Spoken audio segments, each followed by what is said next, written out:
시리아에서 미국으로 유학을 와서 위스콘 대학교에서 공부를 하고 조교로 재직 중이던 잔달리라는 사람이 학생이었던 조앤 시블과 사랑에 빠지게 되었고 이 둘 사이에 아이가 생기게 되었습니다. 그런데 이 두 사람의 사랑은 이루어지지 못했고 헤어지게 됩니다. 가톨릭 신자 집안이었던 조앤 시블은 아이를 낳았고 그 아이는 결혼한 지 9년이 되도록 아이가 없는 부부에게 입양이 되었습니다. 그리고 양부모의 헌신적인 사랑으로 성장을 한 이 아이는 점점 그의 천재성이 세상에 드러나게 됩니다. 한편 친부모인 잔달리와 조앤 시블은 헤어진 지 얼마 안 되어서 다시 재결합을 해서 결혼을 하게 되었고 입양을 보낸 친아들을 찾게 됩니다. 그러나 당시 미국의 입양법상 한 번 입양을 보낸 아이를 되찾을 수 없도록 했기 때문에 이 아들을 찾지 못하게 됩니다. 결혼한 지 4년 만에 이들 부부는 다시 이혼을 하게 되었고 다시는 이 아들을 만나지 못하고 친아들을 가슴에 묻은 채 남은 평생을 살아가게 되었습니다.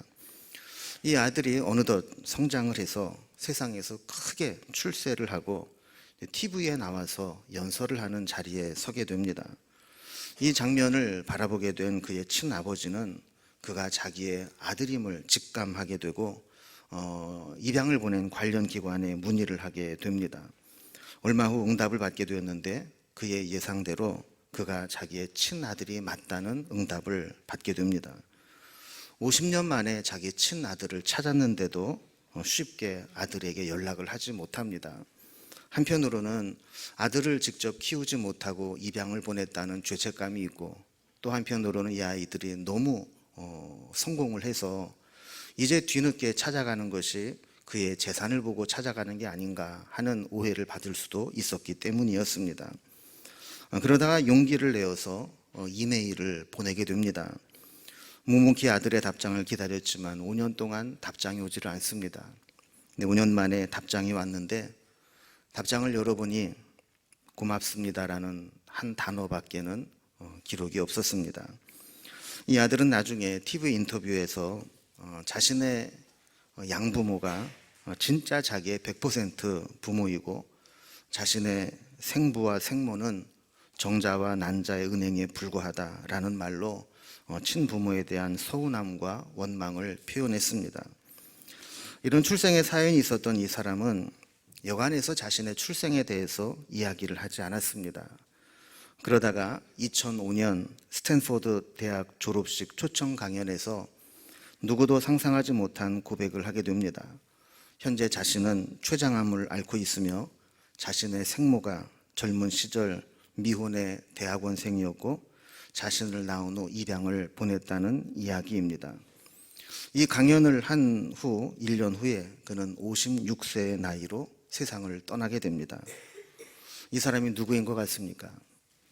이 시대에 세상을 가장 혁명적으로 바꾸어 놓았던 천재 애플사의 창업자인 스티브 잡스에 대한 이야기입니다. 이 세상에서 가장 출세하고 성공한 사람 중에 하나였지만 그가 감추고 싶었던 출생의 비밀, 그것이 알려지기를 원치 않았던 겁니다. 예수님에게도 출생의 비밀이 있습니다.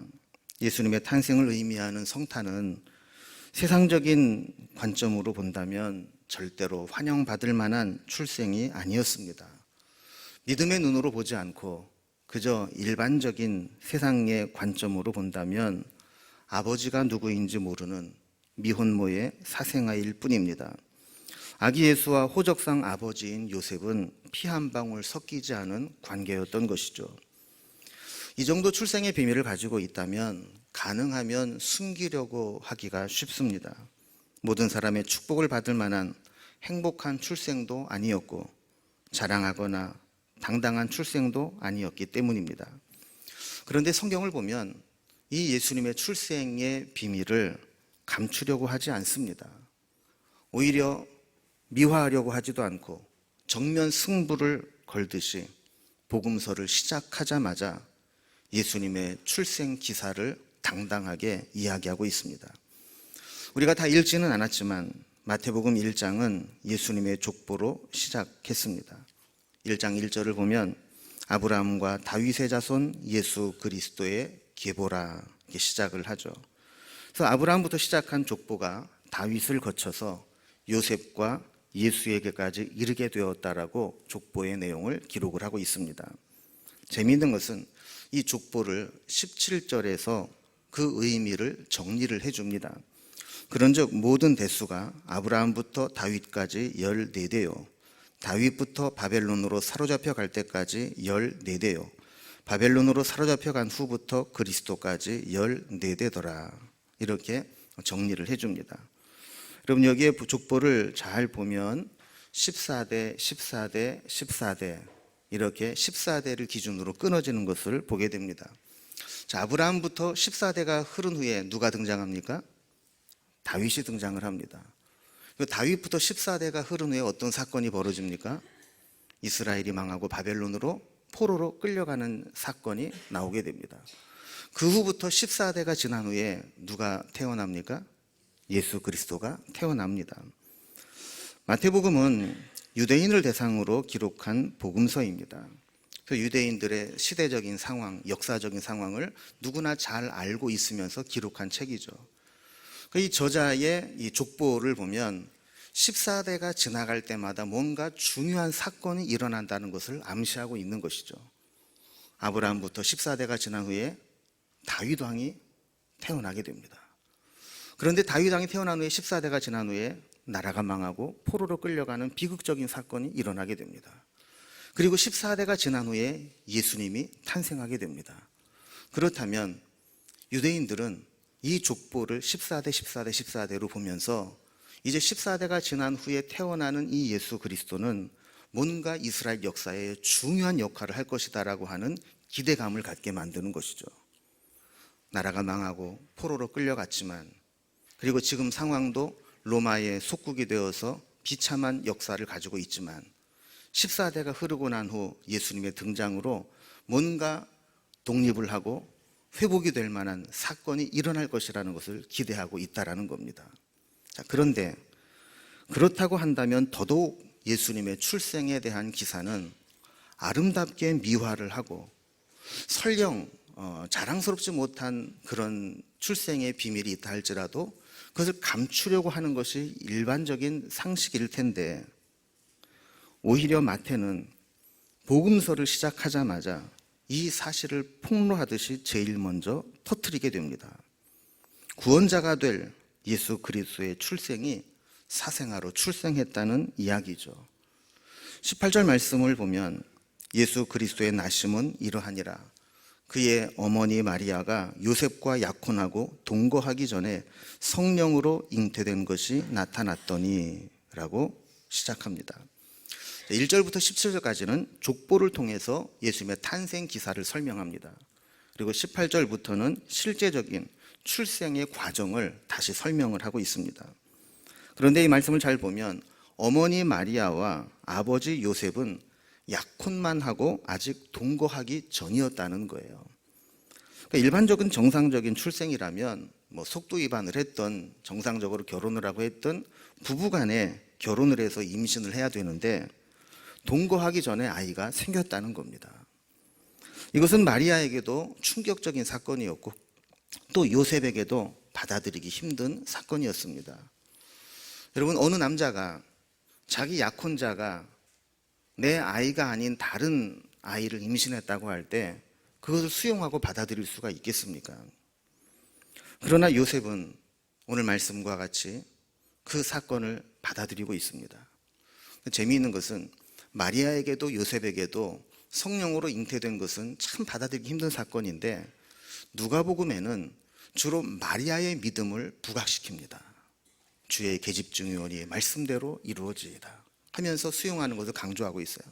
근데 오늘 마태복음을 보면 요셉의 믿음을 강조합니다. 이런 약혼자가 자기와 상관없는 임신을 했음에도 불구하고 그것을 받아들여주는 그 믿음의 사건을 부각하고 있는 것이죠. 19절에 보면 그의 남편 요셉은 의로운 사람이라 그를 드러내지 아니하고 가만히 끊고자 하여라고 했습니다. 자, 이 지금 상황이 아주 위급합니다. 위기 상황입니다. 잘못하면 마리아는 부정한 여인으로 낙인이 찍혀 돌에 맞아 죽을 수도 있는 상황입니다.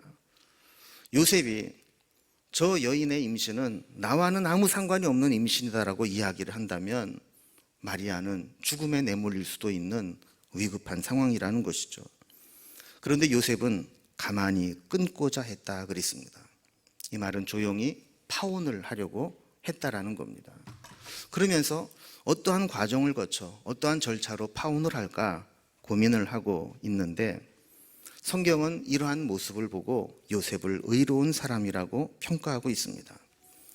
그러나 하나님은 이렇게 조용히 파혼하는 것으로 마무리되기를 원치 않으셨습니다. 이 아이는 요셉이 원해서 잉태된 아이가 아니라 하나님이 원해서 하나님의 방법으로 잉태된 아이이고 이 아이를 통해서 하나님의 구원 사역이 이루어질 것이라는 것을 요셉에게 이야기하고 있습니다. 그래서 주의 사자를 보내어 요셉에게 현몽하여 가르치게 되는 것이죠. 이 사건을 통해 마리아를 보호하고 요셉을 통해 하나님의 일을 행하십니다. 요셉이 주의 사자로부터 들은 내용은 인간이 상상할 수 있는 그 어떤 상상도 초월하는 정말 이해하기 힘든 일이었습니다. 약혼자 마리아의 임신은 성령으로 된 것이고 그렇게 태어난 아이는 자기 백성을 그들의 죄에서 구원할 자가 될 것이기에 아들을 낳으면 이름을 예수라고 지으라고 이름까지 가르쳐 줍니다. 그러면서 이 아이의 출생은 단순히 우연히 생겨난 출생이 아니고 구약성경 이사야서 7장 14절의 예언의 말씀이 응한 것이다라고 말씀을 합니다. 그래서 그 말씀에 하나님이 징조를 보여주시겠다고 하신 처녀가 잉태하여 아들을 낳는 그 일이 바로 일어날 것인데 그로 인해서 그 이름은 임마누엘, 하나님이 우리와 함께 계시다라는 뜻이라는 겁니다. 이렇게 예수님은 출생하기도 전에 이름을 2개나 하나님으로부터 부여를 받게 됩니다. 이것은 그분의 출생이 어떤 과정을 통해 이루어졌느냐가 중요한 것이 아니라 그분의 존재가 어떤 존재인가를 보여주고자 하는 의도가 강하다는 것이죠. 그래서 하나님이 우리와 함께 계시기 위해 오신 분 임마누엘이 그분의 이름이고 또한 오셔서 우리의 모든 죄에서 구원하여 주실 것이기에 예수라는 이름을 같이 얻게 된 것입니다. 그래서 요셉은 예수님의 법적인 아버지의 역할을 하도록 했고 하나님의 뜻을 따라 이름을 예수라 지어주는 책임까지 감당하게 됩니다. 24절과 25절에 보면 요셉이 잠에서 깨어 일어나 주의 사자의 분부대로 행하여 그의 아내를 데려왔으나 아들을 낳기까지 동침하지 아니하더니 낳음의 이름을 예수라 하니라 라고 마무리가 됩니다. 요셉은 주의 사자로부터 받은 그 말씀을 그대로 이행을 합니다. 약혼자를 데려왔습니다. 약혼자의 그 모습을 보면서 하나님에게 불평하지 않았습니다. 왜 하나님 내 인생에 이렇게 치고 들어와서 내 인생을 꼬이게 만듭니까? 원망하지 않았습니다. 말씀대로 약혼자를 데려왔다라는 것은 약혼자와 결혼을 했다는 이야기입니다. 그러면서 그 뒤에 보면 성령으로 잉태된 아들을 낳기까지 동침하지 아니했다라고 했습니다. 이 말은 행여라도 자신의 부주의한 행실이 동정녀 탄생의 하나님의 사역에 오해를 불러일으키지 않도록 하기 위해 철저하게 금욕하며 살아왔다라는 겁니다. 그리고 마지막까지 사명을 다하여 말씀대로 아들을 낳고 이름을 예수라 짓게 됩니다. 흥미로운 것은 요셉에 대한 이야기는 여기까지가 끝입니다. 물론 누가복음에 보면 예수님께서 12살이 되어서 율법의 아들로 인치기 위해 성전을 다녀오게 될 때 그의 부모와 함께 다녀왔다라고 하는 부모의 이름으로는 한 번 더 등장을 하지만 그 이외에는 예수님과 어떤 관계가 있었는지 예수님이 어떤 역할을 했는지 아무런 기록이 없습니다. 그러니까 요셉은 여기까지가 그의 사명이었다라는 것이죠.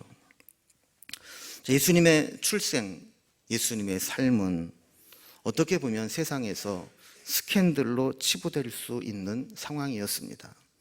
그러나 예수님의 출생은 스캔들이 아니라 신비입니다. 신비는 말로 다 설명할 수 있는 일이 아닙니다.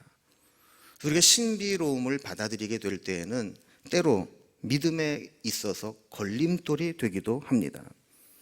헬라어에 보면 스칸달론이라는 단어가 있습니다. 이 스칸달론이라는 헬라어에서 영어의 스캔들이라는 단어가 나왔습니다. 그럼 스캔들 무슨 뜻입니까? 매우 충격적이고 부도덕한 사건이나 불명예스러운 평판이나 소문, 이런 것들을 스캔들이라고 하잖아요. 자, 그럼 이 스캔들을 만들어낸 이 어원이 되는 이 헬라어 스칸달론, 이 스칸달론은 무슨 뜻이냐면 실족하게 만드는 사건, 함정, 덫, 거리낌, 이런 의미를 가지고 있는 단어입니다.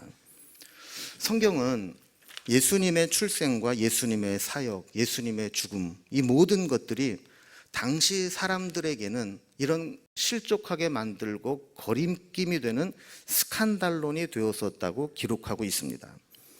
로마서 9장 33절에 보면 기록된 바 보라 내가 걸림돌과 거치는 바위를 시온에 두노니 그를 믿는 자는 부끄러움을 당하지 아니하리라 함과 같으니라 그랬습니다. 예수님에 대한 이야기인데 걸림돌과 거치는 바위가 되게 하겠다. 여기 거치는 이라는 말이 바로 스칸달로스라는 단어를 쓰고 있습니다.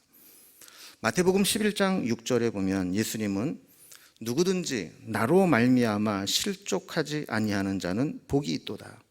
이게 실족하다라는 말이 나오죠. 거리낌이 되는 것, 함정에 빠지듯 걸려 넘어지는 것, 이건 역시 헬라어로 스칸달론이라는 단어를 쓰고 있습니다. 고린도전서 1장 12절에 보면 우리는 십자가에 못 박힌 그리스도를 전하니 유대인에게는 거리끼는 것이요 이방인에게는 미련한 것이로되. 여기 십자가의 도가 유대인에게는 거리끼는 것이다라고 했는데 이 거리낀다는 단어 자체도 헬라어 원어에는 스칸달론이라는 단어를 쓰고 있습니다. 이 세 구절에 공통적으로 등장하는 단어가 스칸달론인데 이렇게 예수님의 출생과 사역과 죽음과 예수님의 모든 삶은 믿음의 눈으로 보지 않는 사람들에게는 다 스칸달론이 된 것입니다. 다 거리끼는 것이고 어떻게 그런 일이 있을 수 있는가? 어떻게 하나님이라면 그럴 수 있는가? 라고 하는 실족하게 만드는 조건들이 되었다는 것이죠. 성경은 왜 이 스칸달론을 통해서 예수 그리스도를 우리에게 보게 했을까요? 이것을 통과해야만 진리에 이를 수 있다는 것을 우리에게 말씀하고 있는 겁니다. 스칸달론을 믿음으로 통과하면 신비에 이르게 됩니다. 그래서 똑같은 예수님의 출생, 예수님의 삶을 보고도 어떤 사람에게는 그것이 스칸달론이 되어서 믿음의 길에서 걸려 넘어지게 만드는 사건이 되고 어떤 사람에게는 그것을 믿음으로 받아들이게 해서 신비로운 하나님의 섭리를 발견하고 구원에 이르게도 되는 것입니다. 사실 하나님이 이 땅에 오신 사건 자체가 신비입니다. 하나님이 그의 피조물의 몸을 통해서 이 땅에 오셨다. 어떻게 우리가 이것을 설명할 수 있습니까? 시간과 공간에 매이지 않는 하나님께서 육신의 몸을 입고 오시면서 스스로 제한된 삶을 살아오셨습니다. 하나님의 전능하심을 가지고 계시고 있으면서도 그의 능력을 철저하게 제한시키시고 오히려 십자가에서 죽었다가 다시 살아나심으로 사탄의 가장 큰 무기인 사망 권세를 이기셨습니다. 예수님의 삶은 이렇게 이 땅에 오심부터 그분이 하시는 구원의 완성에 이르는 모든 일에 이르기까지 믿음의 눈으로 보지 않는다면 도저히 이해할 수 없는, 그래서 우리의 신앙에서 넘어지게 만드는 스칸달론의 역사입니다. 그러나 복음은 처음부터 우리의 상식과 기대를 부정하고 그 하나님의 신비로운 사역을 믿음으로 받아들일 것을 요구합니다. 우리가 예수를 믿는다는 것은 이렇게 처음부터 우리의 이성과 논리를 초월해서 하나님의 초자연적인 개입과 능력을 인정하는 것으로 나타나게 됩니다.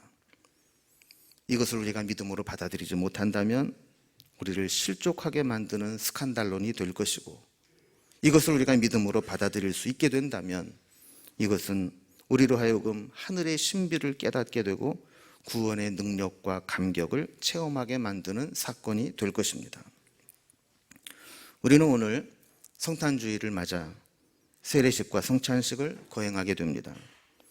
이 성례전은 우리가 이 땅에서 하늘의 신비에 참여하게 되는 사건이 됩니다. 세례를 통해서 우리는 그리스도와 하나가 되는 연합을 만나게 됩니다. 세례는 그리스도와 함께 죽고 그리스도와 함께 다시 살아나는 것입니다. 세례를 받은 이들이 성찬에 함께 참여합니다. 성찬 역시 신비로운 사건입니다. 그냥 보면 단순한 빵과 포도주에 불과하지만 이것을 먹고 마실 때 예수 그리스도를 기억하며 하늘의 신비한 능력과 은혜가 우리에게 임하게 되고 예수님과 하나가 되는 사건이 이루어지게 됩니다. 그래서 신학자들은 성찬을 통해 하나님의 은혜가 우리에게 주입된다라고 표현하기도 합니다. 하나님의 은혜는 도처에 존재하고 있지만 특별히 이 성례전을 통해서 하나님의 은혜가 집중적으로 성도들의 삶에 주입되듯이 임하게 된다는 겁니다. 세례를 받을 때에도 신비한 연합이 이루어집니다. 나와 아무 상관이 없는 것처럼 보였던 예수님과 내가 영적으로 하나가 됩니다. 이것을 가능하게 만들고 고백하게 만드는 것은 성령의 역사입니다. 그래서 세례를 통해서 우리를 하나님의 자녀로 인쳐주시고 하나님의 자녀임을 확증해 주십니다. 뿐만 아니라 성찬에 참여하게 될 때 그리스도의 구속의 은혜와 치유와 회복의 은혜가 우리에게 부어지게 됩니다. 예수님의 다른 이름이 뭐라고 그랬죠? 임마누엘이라고 있습니다. 임마누엘 뜻이 뭡니까? 하나님이 우리와 함께 계신다라는 뜻입니다. 우리는 종종 하나님이 어디에 계시는가라는 의문을 품을 수 있습니다. 불의와 악이 득세하는 이 세상에서, 그리고 고난의 골짜기와 고통의 심연을 지날 때 절체절명의 위기와 절망의 시간을 보내면서 우리는 때로 하나님이 과연 계시는가, 계시다면 어디에 계시는가 하는 의구심이 들 때가 있습니다. 그러나 하나님은 우리의 이성과 상식을 초월하며 우리가 이해되지 않는 상황에서도 함께 계시는 분입니다. 우리는 때로 성례전을 통해 하나님이 나와 함께하고 계심을 확신시켜 주시며 성령으로 우리의 심령에 감동하여 주시고 기름 부어 충만케 하시는 것을 느끼게 됩니다. 성례전을 통해 하나님과 하나가 되는 이 신비로운 사건을 경험하게 될 때 우리는 스칸달론으로 여겨질 수 있는 사건들이 하나님의 신비로 여겨지게 되는 것입니다. 이제 우리는 성탄주의를 맞아 성례전을 거행합니다. 이렇게 성탄절에 성례전을 거행하는 이유 중에 하나는 우리 가운데 오신 주님을 성례전을 통해 확인하며 참여하고 체험하기 위함입니다. 이제 이후로 진행되는 성례전에서 우리에게 임하시는 성령님의 충만하심에 이를 수 있기를 기원합니다. 우리 먼저 우리 유아 세례를 거행하도록 하겠습니다. 세례받을 아이의 이름을 호명할 때 부모가 대답하고 자리에서 일어서 주시기 바랍니다. 오늘은 2명의 아이가 유아 세례를 받게 됩니다. 김지아, 그리고 김예율, 이 두 아이의 유아 세례를 거행하겠습니다. 유아 세례는 아브라함의 자손이 구약 시대에 할례를 받을 특권이 있었던 것과 같이 복음의 은혜 안에 있는 성도들의 자손에게 행하는 거룩한 예식입니다. 부모들은 하나님의 말씀으로 자녀를 양육하며 신구약 성경에서 가르친 거룩한 종교의 원리대로 자녀를 가르치며 양육해야 합니다. 자녀들이 장성하여 스스로 신앙의 고백을 하여 입교할 때까지 자녀를 위하여 기도하며 신앙생활에 본을 보이고 힘써 주님의 성품과 훈계 안에서 자라게 해야 할 것입니다. 예수님께서는 어린 아이들이 내게 오는 것을 용납하고 금하지 말라, 하나님의 나라가 이런 자의 것이니라 라고 말씀을 하셨고, 하나님의 나라를 어린 아이와 같이 받들지 않는 자는 결단코 그곳에 들어가지 못하리라고 말씀하셨습니다. 그리고 그 아이들을 안고 그들 위에 안수하시고 축복하셨습니다. 저도 이러한 신구약 신앙의 전통을 따라 이 아이에게 유아 세례를 베풀도록 하겠습니다. 먼저 부모에게 서약을 받겠습니다. 세례를 받을 아이들을 대신해서 부모가 질문에 오른손을 들고 이해라고 서약해 주시기 바랍니다. 여러분은 이 자녀가 예수 그리스도의 피로 씻음과 성령의 새롭게 하는 은혜를 받아야 할 것을 믿습니까? 여러분은 지금 완전히 이 자녀를 하나님께 바치고 겸손한 마음으로 하나님의 은혜를 의지하며 친히 경건한 본을 보이기를 힘쓰며 그리스도 안에서 믿음으로 양육하기로 서약합니까? 예, 이제 유아 세례식을 거행하겠습니다. 앞으로 나와 주시기 바랍니다.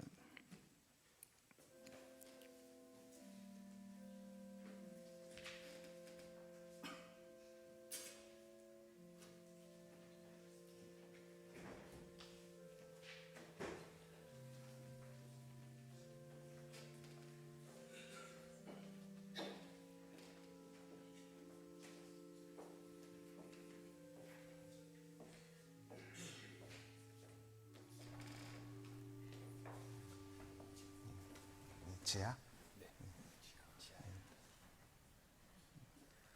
다 같이 기도하는 마음으로 참여해 주시기 바랍니다. 주 예수를 믿는 이의 자녀 김지아에게 내가 성부와 성자와 성령의 이름으로 세례를 주노라. 아멘. 잠깐 옆에서 기다리시고.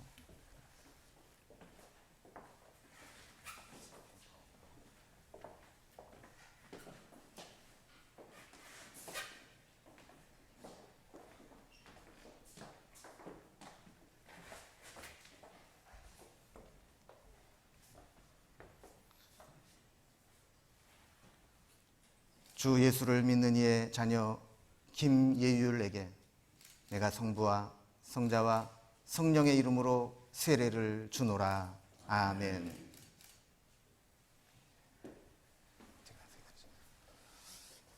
기도하겠습니다.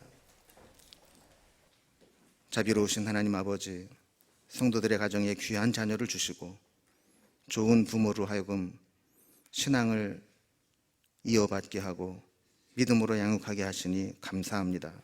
오늘 세례를 받은 김지아, 김예율 이 아이에게 하나님의 축복과 보호하심이 항상 함께 하셔서 모든 위험으로부터 건져주시고 시험에 빠지지 않게 하시며 하나님과 사람 앞에 사랑받는 아이가 되게 하여 주옵소서. 예수님의 이름으로 기도하옵나이다. 아멘.